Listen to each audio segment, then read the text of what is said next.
Hello viewer, welcome back to our channel maths zone with PP. मैं संजीव कुमार आज आपको class 12 की समष्टि अर्थशास्त्र की चैप्टर 7 जो समग्र मांग, समग्र पूर्ति एवं संबंधित अवधारणाएं हैं उसकी मैं आज डिटेल जानकारी देता हूं। तो आइए स्टार्ट होते हैं अब। तो आइए आज मैं आपको इको बुक 2 की जो चैप्टर 7 हमारी समग्र मांग, समग्र पूर्ति एवं संबंधित अवधारणाएं हैं, जिसे हम aggregate demand, aggregate supply and related concepts बोलते हैं। तो आइए इसकी जानकारी डिटेल से लेते हैं। तो सबसे पहले हम अध्याय का स्वरूप देखेंगे, यानी इस अध्याय के अंतर्गत कौन कौन से टॉपिक के अंतर्गत कौन कौन सी पॉइंट पढ़ेंगे उसकी डिटेल जानकारी लेते हैं। तो सबसे पहली टॉपिक है हमारी एडी, जिसे समग्र मांग की अवधारणा बोलते हैं। इसके अंतर्गत हम समग्र मांग का अर्थ एवं माप, दूसरी पॉइंट है समग्र मांग एडी अनुसूची के संदर्भ में समग्र मांग एडी का व्यवहार देखेंगे, और तीसरी पॉइंट एडी अनुसूची का रेखा चित्रीय प्रदर्शन देखेंगे। अब दूसरी टॉपिक है हमारी एडी, जिसे हम समग्र मांग के घटक बोलते हैं। तो इसमें हम सबसे पहला पॉइंट एक बंद अर्थव्यवस्था में समग्र मांग के घटक देखेंगे, और दूसरी एक खुली अर्थव्यवस्था में समग्र मांग के घटक देखेंगे। अब तीसरा टॉपिक हमारी होगी इस चैप्टर के अंतर्गत एएस, जिसे हम समग्र पूर्ति की अवधारणा बोलते हैं। ये एग्रीगेट सप्लाई हो गई। इसमें सबसे पहला पॉइंट हम एएस की अवधारणा, दूसरा एएस अनुसूची के संदर्भ में एएस का व्यवहार, और तीसरा एएस अनुसूची का रेखा चित्रीय प्रस्तुतिकरण देखेंगे। अब इसके बाद हम चौथा जो हमारी टॉपिक होगी उपभोग फलन है। तो उपभोग फलन के अंतर्गत पहली पॉइंट उपभोग फलन की अवधारणा, दूसरी उपभोग फलन के रेखा चित्रीय प्रस्तुतिकरण, तीसरा सी रेखा यानी उपभोग फलन का ढलान हम देखेंगे, जिसे हम सीमांत उपभोग प्रवृत्ति कहते हैं, और एपीसी बनाम एमपीसी देखेंगे। और इसके अंतर्गत एक सरल रेखीय सी फलन का ढलान, स्थिर एमपीसी और सी फलन का बीजगणितीय प्रस्तुतिकरण देखेंगे।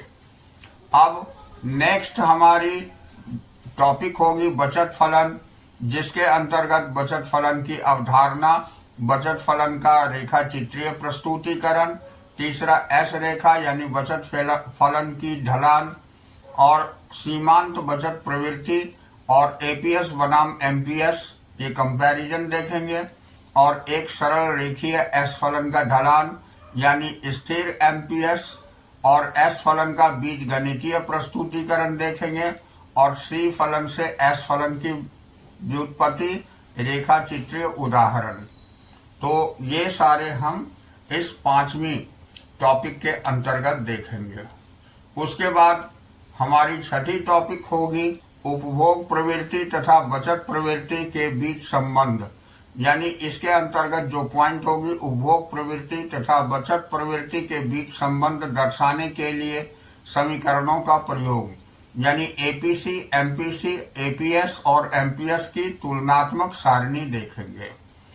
तो इस तरह ये चैप्टर के अंतर्गत हम इन सारे टॉपिकों के बारे में डिटेल जानकारी प्राप्त करेंगे। और ये चैप्टर ग्राफिक रिप्रेजेंटेशन और न्यूमेरिकल क्वेश्चंस के लिए बहुत ही इम्पोर्टेंट चैप्टर है। तो आइए हम आगे डिटेल देखते हैं।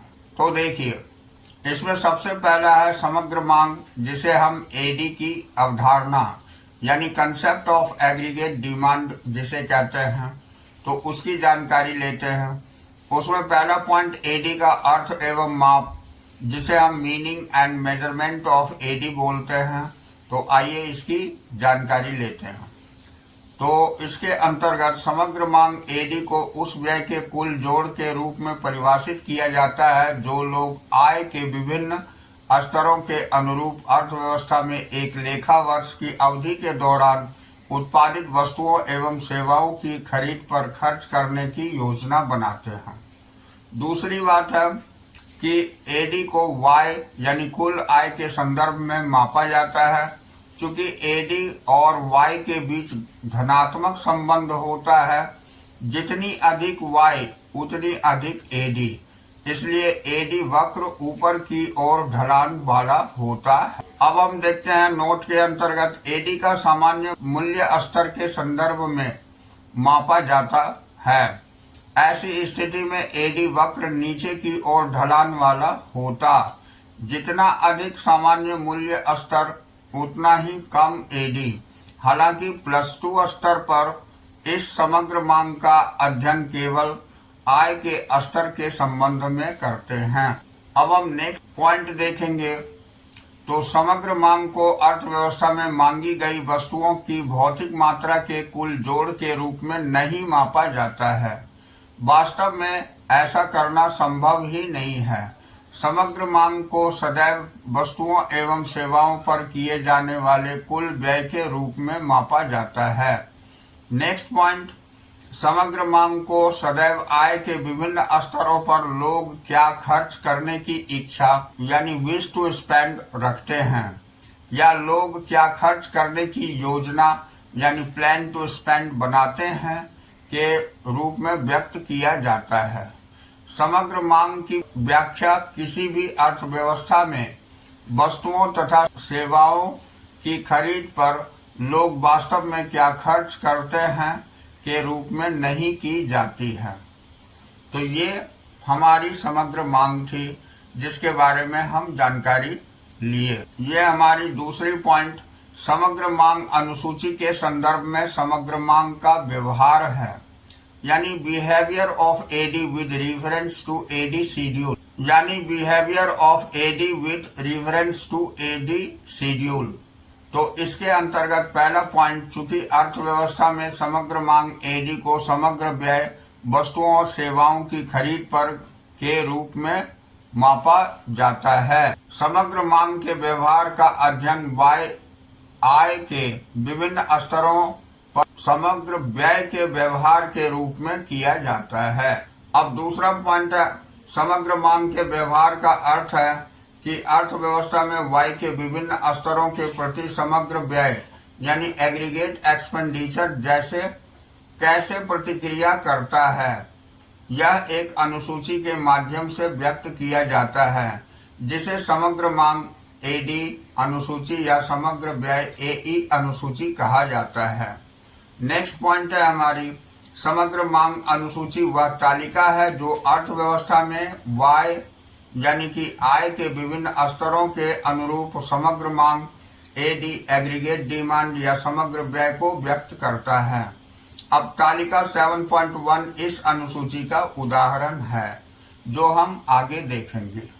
तो इस तालिका के अंतर्गत वाई जो आय है उसे हम इस कॉलम में रखे हैं और एडी बराबर एई अथवा नियोजित व्यय को हम दूसरी कॉलम में रखे हैं और इसका अवलोकन हम देखेंगे। तो यदि आय हमारी 0 होगी तो एडी 30 है और यहाँ आय 20 होगी तो ये 35 है।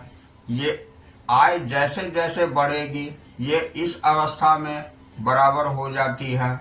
उसके बाद यहाँ आय हमारी 60 है तो एडी हमारी 45 है और इस जगह y जो है 10 है तो ये एडी 50 है और यहाँ 100 है तो ये 55 है।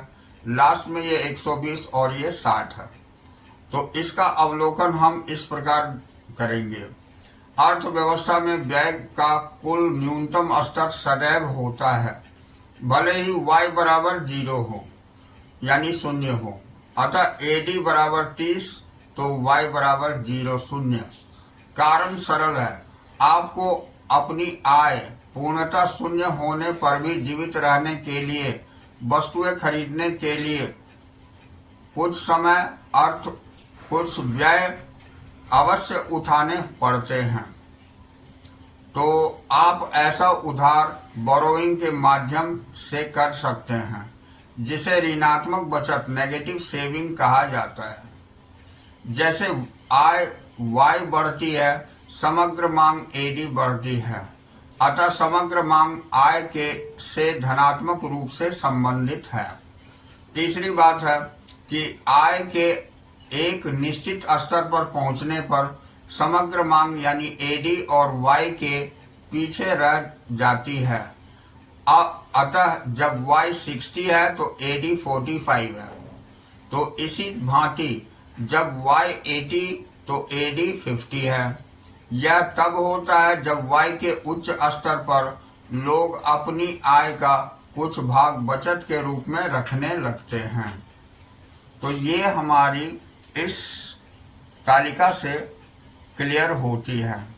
अब हम अगला टॉपिक जो हमारी एडी अनुसूची का रेखा चित्रीय प्रस्तुतिकरण है, जिसे diagrammatic representation of AD schedule कहते हैं, तो आइए इसकी जानकारी लेते हैं। तो चित्र 7.1 में समग्र मांग वक्र को दर्शाता है। यह समग्र मांग अनुसूची का रेखा चित्रीय प्रस्तुतिकरण है जो अर्थव्यवस्था की आय के विभिन्न स्तरों के अनुरूप समग्र मांग को प्रकट करता है। इसका ढलान ऊपर की ओर होता है जो एडी वाई के बीच धनात्मक संबंध को दर्शाता है, जैसा कि हम इस ग्राफ में देख सकते हैं। तो यहाँ देखिए, ये इस ग्राफ के अंतर्गत एक्स एक्सिस पर जो कि 20, 40, 60, 80, 100, 120 यानी कि हम वाई इनकम रखें इन जीडीपी, और वाई एक्सिस पर जो 10, 20, 30, 40 और 60 है ये एडी, जिसे हम एग्रीगेट एक्सपेंडिचर भी बोलते हैं, एडी और एई, इसे रखा गया। तो आप देखिए, ये आय हमारी जो आय की बढ़ोतरी है ये 0 से लेकर के ये सीधा वाई यानी कि ये 45 डिग्री के एंगल से ये ऊपर की ओर बढ़ती है, जबकि ये एडी हमारी जिसे C+A बोलते हैं, इसकी शुरुआत 30 से हुआ था और ये ग्राफ इस तरह से आगे बढ़ती है। तो जो दोनों जो है यहाँ ई पॉइंट पर यानी कि 40 पर ये एक दूसरे को काटती है। ये इस जगह हम ये रिप्रेजेंट करते हैं कि जहाँ पर एडी और वाई इक्वल हो। तो आइए इसके अंतर्गत हम अवलोकन में देखते हैं। 45 डिग्री रेखा वाई के स्तर को प्रकट करती है, जिसे एक्स अक्ष पर दर्शाया गया है, जो कि मैं पहले बताया हूँ। अब एडी बराबर वाई ई बिंदु पर होती है जहाँ y बराबर 40 है। इससे पहले एडी हमेशा ग्रेटर है y से तथा एडी के न्यूनतम स्तर के प्रभाव के कारण है। अब इसके बाद एडी लेस देन y है। यह इसलिए क्योंकि y के ऊंचे स्तर पर लोग अपनी आय का कुछ भाग बचत के रूप में रखने लगते हैं। अब यहाँ एडी का न्यूनतम स्तर बराबर 30 है। यह उस व्यय को व्यक्त करता है जो अर्थव्यवस्था में आय के स्तर से स्वतंत्र है। कहने का मतलब आय हमारी 0 भी होगी तो एडी का न्यूनतम स्तर 30 होगा। यहाँ हम अब चित्र के अनुसार y के संबंध में एडी यानी समग्र मांग देखते हैं। तो इसमें सबसे पहले हम एडी रेखा y पर 30 से शुरू होती है, जैसा कि ग्राफ में दिखाया गया है। यह व्यय के न्यूनतम स्तर को बतलाती है, अथवा यह वह व्यय है जो अर्थव्यवस्था में y के स्तर से स्वतंत्र है। अब दूसरी पॉइंट ई वह बिंदु है जहां एडी बराबर y है, यानी बिंदु ई से पहले AD is greater than y है। यह न्यूनतम एडी के प्रभाव के कारण है। अब तीसरी पॉइंट है बिंदु ई के पश्चात यानी उसके बाद एई इज लेस देन y है। यह आय के उच्च स्तर पर लोगों की अपनी आय की बचत करने की प्रवृत्ति के कारण होता है। सामान्यतया y के बढ़ने पर एडी बढ़ता है। अब हम यहाँ मूल महत्वपूर्ण अवधारणाएं देखेंगे। तो इम्पोर्टेंट कंसेप्ट, तो अवलोकन समग्र मांग एडी वक्र संबंधी observation related to AD curve. यहाँ एडी बराबर C+I होता है। दूसरा एडी का पहला घटक उपभोग C का ढलान ऊपर की ओर होता है।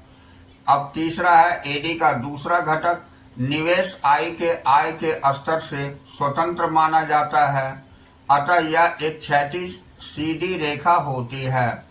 अब नेक्स्ट पॉइंट, स्वायत्त उपभोग अर्थात आय के शून्य स्तर पर उपभोग व स्वायत्त निवेश के कारण एडी धनात्मक y अक्ष से आरंभ होता है। तो ये इसकी इम्पोर्टेंट कंसेप्ट थी। अब हम अगले टॉपिक जो हमारी समग्र मांग एडी के घटक यानी कंपोनेंट्स ऑफ एग्रीगेट डिमांड देखेंगे। तो आइए इसे डिटेल से जानते हैं। तो समग्र मांग अथवा समग्र व्यय के विभिन्न घटकों की 7.2.1 यानी कि बंद अर्थव्यवस्था, क्लोज्ड इकोनॉमी तथा खुली अर्थव्यवस्था ओपन इकोनॉमी के संदर्भ में चर्चा की जाती है, जो इस प्रकार है। तो समग्र मांग के घटक 4 होते हैं। पहला होता है गृहस्थ या पारिवारिक उपभोग व्यय, दूसरा होता है उत्पादक निवेश व्यय, तीसरा होता है सरकारी व्यय जिसमें उपभोग व्यय तथा निवेश व्यय दोनों शामिल होते हैं, और चौथा होता है शुद्ध निर्यात जो x माइनस m होती है। और यहाँ इसे पहली जो है इसे C से रिप्रेजेंट करते हैं, दूसरा I से, तीसरी G से और तीसरा x माइनस m से। तो देखते हैं इसमें 1-2 क्षेत्रीय बंद अर्थव्यवस्था में समग्र मांग की घटक 1+2 होती है, यानी इन दोनों को प्लस कर देंगे। अब एक 3 क्षेत्रीय बंद अर्थव्यवस्था में समग्र मांग का घटक ये 1+2+3 तीनों होती है, और जहां एक 4 क्षेत्रीय खुली अर्थव्यवस्था में समग्र मांग के घटक इसमें चारों हो जाते हैं 1+2+3+4। अब हम अगली टॉपिक जो हमारी एक बंद अर्थव्यवस्था में समग्र मांग की घटक है components of AD in a closed economy, इसकी डिटेल जानकारी लेते हैं।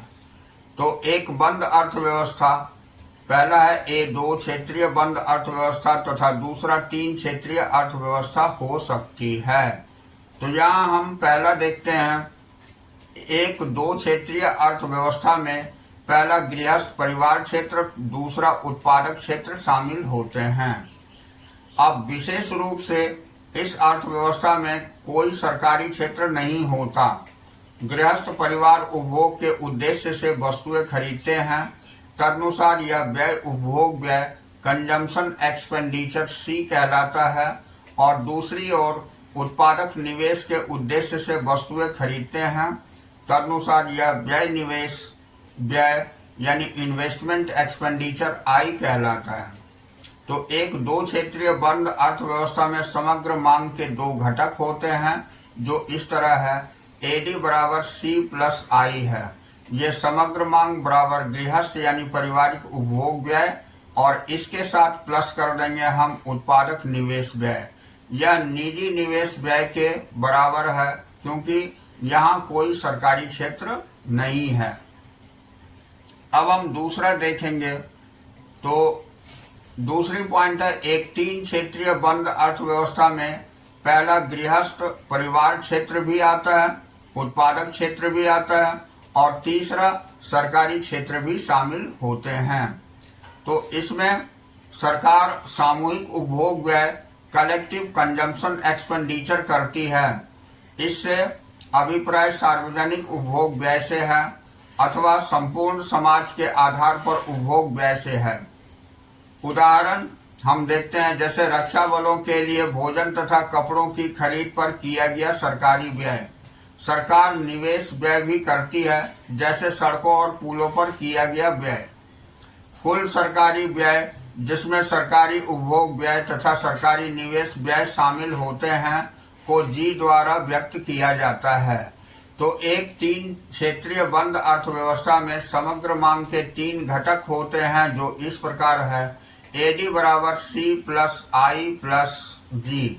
यानी समग्र मांग बराबर गृहस्थ और पारिवारिक उपभोग क्षेत्र और प्लस निजी निवेश व्यय और प्लस सरकारी व्यय जिसमें उपभोग व्यय तथा निवेश व्यय दोनों शामिल होते हैं। तो ये हमने देखा अब अगली पॉइंट, एक खुली अर्थव्यवस्था में समग्र मांग के घटक यानी components of AD in an open economy देखते हैं। तो आइए इसकी डिटेल जानकारी लेते हैं। एक खुली अर्थव्यवस्था में 4 क्षेत्र शामिल होते हैं। पहला गृहस्थ पारिवारिक क्षेत्र, दूसरा उत्पादक क्षेत्र, तीसरा सरकारी क्षेत्र तथा चौथा शेष विश्व क्षेत्र शामिल होते हैं।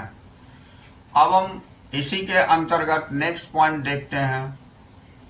तो यहाँ दिया हुआ है कि शेष विश्व क्षेत्र हमारे निर्यातों के रूप में हमारी वस्तुओं और सेवाओं के लिए मांग उत्पन्न करता है। अतः निर्यात घरेलू अर्थव्यवस्था के समग्र मांग में जोड़े जाते हैं, परंतु हम शेष विश्व क्षेत्र से आयात भी करते हैं, अर्थात आयात एम निर्यातों के विपरीत होता है। अब दूसरा, निर्यात घरेलू अर्थव्यवस्था में समग्र मांग को बढ़ाते हैं, जबकि आयात समग्र मांग को कम करते हैं। तदनुसार हमें शुद्ध निर्यात यानी x माइनस m का मूल्य ज्ञात होता है। यह वह मूल्य है जो घरेलू अर्थव्यवस्था में समग्र मांग में योगदान करता है। तदनुसार एक खुली अर्थव्यवस्था में समग्र मांग के 4 घटक होते हैं जो अग्रलिखित हैं, यानी ये दिखाई गई है हमें AD बराबर C plus I plus G plus x minus M। तो जहां समग्र मांग बराबर होता है गृहस्थ और पारिवारिक उपभोग व्यय के साथ में प्लस कर देते हैं हम निजी निवेश व्यय, और उसके साथ प्लस करते हैं सरकारी व्यय जिसमें सरकार उपभोग व्यय तथा सरकारी निवेश व्यय शामिल होते हैं, और लास्ट में हम प्लस करते हैं शुद्ध निर्यात जिसे हम x माइनस m से रिप्रेजेंट करते हैं।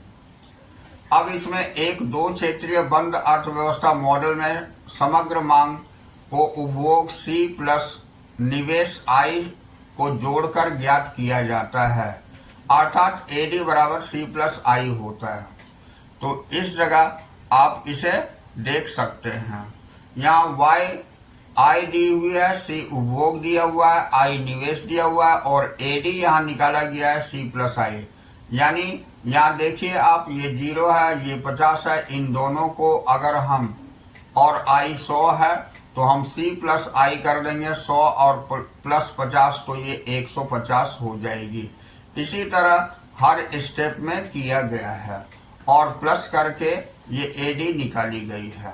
अब AD की गणना से निम्नलिखित कुछ संख्यात्मक उदाहरण नीचे दिए गए हैं जो कि आप यहाँ देख सकते हैं और इसे आप समझ सकते हैं। AD बराबर C प्लस I होती है, उसको जोड़ करके हम इसका कैलकुलेशन कर सकते हैं। अब आइए अगली पॉइंट हम देखते हैं, समग्र पूर्ति यानी AS की अवधारणा जिसे हम कंसेप्ट ऑफ एग्रीगेट सप्लाई बोलते हैं।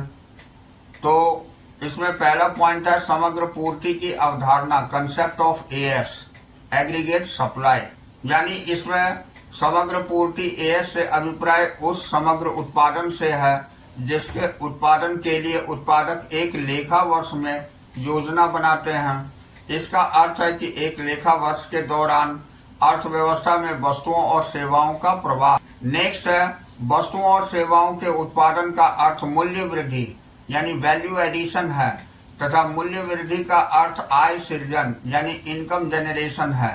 राष्ट्रीय आय लेखांकन का हमारा ज्ञान हमें बतलाता है कि मूल्य वृद्धि तथा आय सृजन एक दूसरे के समरूप आइडेंटिकल है। समग्र पूर्ति AS के से अभिप्राय एक लेखा वर्ष के दौरान उत्पादकों द्वारा नियोजित वस्तुओं और सेवाओं के प्रवाह से है। एक लेखा वर्ष के दौरान यह आय Y के प्रवाह के समरूप है, इसलिए AS और Y के एक दूसरे के समरूप माना जा सकता है। अब तीसरी पॉइंट, इस बात को समझने की आवश्यकता है कि समष्टि आर्थिक संतुलन के संदर्भ में एक लेखा वर्ष में समग्र पूर्ति AS से अभिप्राय नियोजित उत्पादन प्लान्ड प्रोडक्शन तथा इच्छित उत्पादन डिजायर्ड प्रोडक्शन से है। इससे अभिप्राय वास्तविक उत्पादन एक्चुअल आउटपुट से नहीं है। इच्छित उत्पादन वह उत्पादन है जो उत्पादक एक लेखा वर्ष के दौरान उत्पादन करना चाहते हैं, या उत्पादन करने की योजना बनाते हैं। अब हम एएस अनुसूची के संदर्भ में एएस का व्यवहार देखेंगे, जिसे हम behaviour of AS with reference to AS schedule कहते हैं। तो आइए इसकी डिटेल जानकारी प्राप्त करते हैं। तो समग्र पूर्ति अनुसूची वह तालिका है जो आय वाई के विभिन्न स्तरों के अनुसार समग्र पूर्ति के व्यवहार को प्रकट करती है।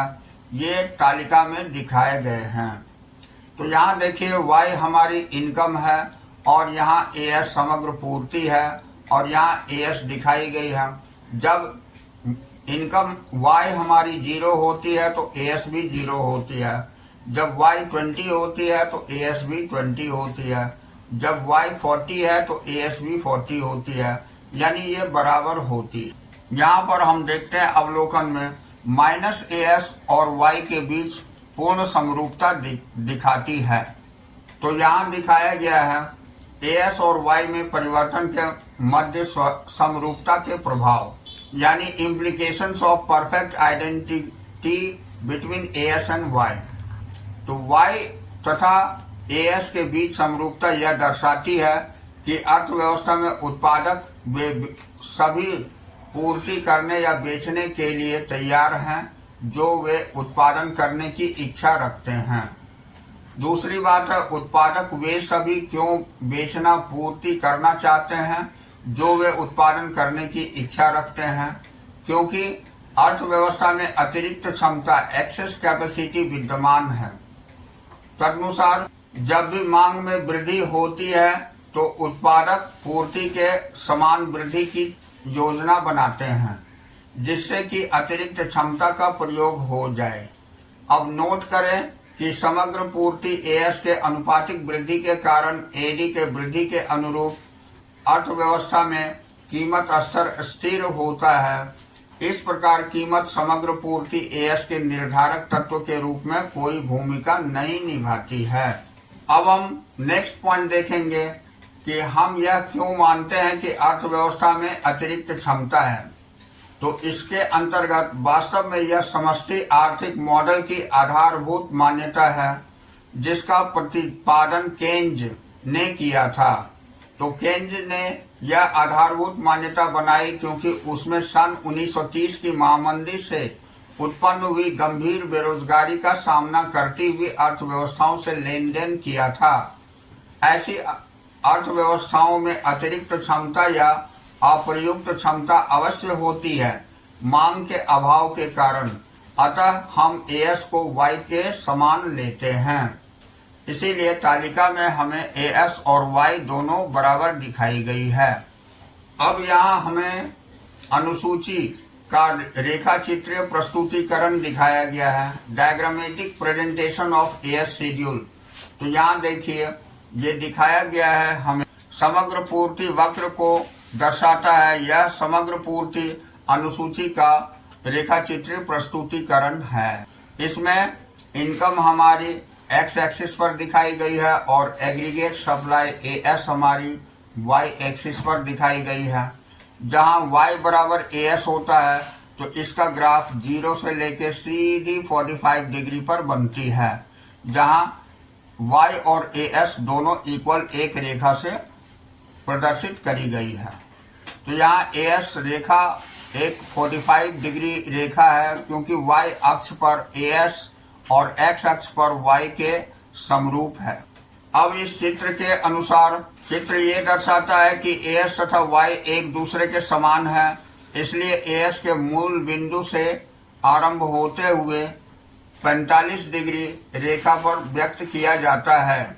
यह ध्यान देने की आवश्यकता है कि एएस का यह व्यवहार मूल बिंदु से आरंभ होती 45 डिग्री के रूप में केवल ऐसी अर्थव्यवस्था के संदर्भ में सही है जिन अर्थव्यवस्था में अतिरिक्त क्षमता विद्यमान है, और एडी में कभी भी कोई भी वृद्धि होने पर एएस के अनुपातिक वृद्धि हो जाती है। यानी समग्र पूर्ति एएस का उपभोग सी तथा बचत एस से जोड़कर ज्ञात किया जाता है, यानी एएस बराबर सी प्लस एस होता है। अब हम यहाँ महत्वपूर्ण अवधारणाएं जिसे इम्पोर्टेंट कंसेप्ट बोलते हैं, तो आइए इसकी जानकारी लेते हैं। समग्र पूर्ति एएस वक्र से संबंधित अवलोकन यानी observation related to AS curve. AS मूल बिंदु से आरंभ होती हुई 45 डिग्री का कोण बनाती है। यह इस मान्यता पर आधारित है कि अर्थव्यवस्था में अतिरिक्त क्षमता है। दूसरी बात है, अर्थव्यवस्था में अतिरिक्त क्षमता के कारण एडी में वृद्धि होने पर एएस में अनुपातिक वृद्धि होती है, जैसा कि हम तालिका में देख सकते हैं। तो यहाँ तालिका में देखिए, तो यहाँ हम देखते हैं y हमारी जब 0 होती है और c हमारा 50 है तो s बचत हमारी -50 हो जाती है। यहाँ ASC प्लस s है जो 0 हो जाती है, 50 और -50 0 हो जाती है। इसी तरह जब y हमारी 50 होती है और c हमारी 75 है और s यहाँ पर -25 हो जाती है तो AS 50 हो जाती है, 75 -25 यानी C प्लस I कर देते हैं तो ये निकल जाती है। इसी प्रकार जब Y हमारी 100 होती है और C हमारी 100 है और यहाँ S 0 होती है तो AS हमारी 100 हो जाती है। और ये जब Y 200 होती है और C 150 तो S हमारी 50 है तो AS हमारी 200 हो जाती। तो हमने यहाँ देखा कि जब हमारी Y, C और S दिया हुआ रहता है तो AS हमारी C प्लस S होती है हर स्टेप में। यही तालिका में रिप्रेजेंट करी गई है। अब हम उपभोग फलन, जिसे हम कंजम्पशन फंक्शन कहते हैं, इसकी डिटेल जानकारी लेते हैं। तो उपभोग फलन की अवधारणा यानी concept of consumption of function कहलाता है। इसमें पहला पॉइंट है गृहस्थ यानी पारिवारिक उपभोग व्यय अर्थव्यवस्था में समग्र मांग का एक महत्वपूर्ण घटक है। यह आय के स्तर से प्रत्यक्ष रूप से संबंधित होता है। Y के उच्च स्तर के कारण C का उच्च स्तर होता है एवं इसके विपरीत। अब दूसरी है C और Y के बीच फलनात्मक संबंध अथवा बीजगणितीय संबंध उपभोग फलन कंजम्पशन फंक्शन कहलाता है। यह अर्थव्यवस्था के आय के स्तर के संबंध में गृहस्थ और पारिवारिक उपभोग व्यय के बराबर व्यवहार को प्रकट करता है।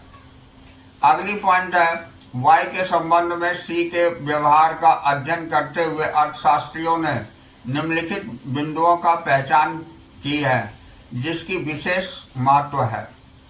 अब नेक्स्ट है C का एक न्यूनतम स्तर सदैव होता है, भले ही जब आय शून्य हो। यह स्वायत्त उपभोग, यह ऑटोनोमस कंजम्पशन कहलाता है। यह ऋणात्मक बचत -S के कारण। अब उपभोग आय से प्रत्यक्ष रूप से संबंधित है। Y के वृद्धि के कारण C में वृद्धि होती है तथा इसके विपरीत भी। अब नेक्स्ट है एक विशेष अवधि में Y में समस्त वृद्धि को C में परिवर्तित नहीं किया जाता है, इसके एक भाग की बचत की जाती है। अतः वह दर जिस पर C में वृद्धि होती है प्रायः उस दर में कमी होती है जिस पर Y में वृद्धि होती है।